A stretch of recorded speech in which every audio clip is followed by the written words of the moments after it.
Hi guys, ఈ రోజు topic own healing faces అనమాట. ఏదైనా ఇంజరీ అయినప్పుడు మన బాడీ దానికి ఎలా రియాక్ట్ అవుతుందనేది చూద్దాం.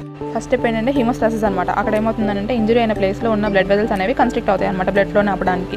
ఇంకా వాసో కన్స్ట్రిక్షన్ జరుగుతుంది అక్కడ. సో తర్వాత ఏమవుతుందంటే అక్కడ ప్లేట్లెట్స్ అనేవి ఫామ్ అయ్యి ప్లేట్లెట్ ప్లగ్ ఫామ్ చేస్తాయి అనమాట. ఆ తర్వాత ఫిబ్రిన్ అనేది అక్కడ టెంపరీగా ఒక క్లాట్ని ఫామ్ చేస్తుంది అనమాట ఆ బ్లడ్లోనే ఆపడానికి. సెకండ్ ఫేజ్ ఏంటంటే ఇన్ఫ్లమేటరీ ఫేజ్ అనమాట. ఇది 0 to 3 days లోపు ఇంజరీ అయినాక జరుగుతుంది. అక్కడ రెడ్ గాను ఇన్ఫ్లమేషన్ అయ్యి ఉంటుంది అనమాట.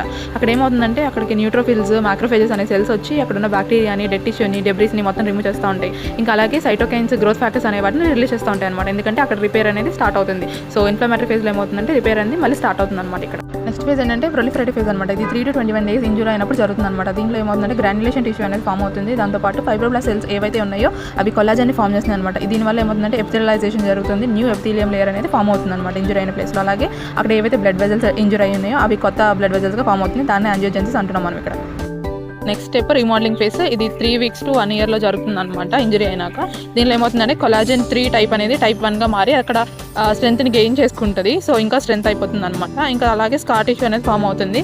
వాస్కులారిటీ అనేది డిక్రీజ్ అవడం వల్ల స్కార్ అనేది పేల్గా కనపడుతుంది.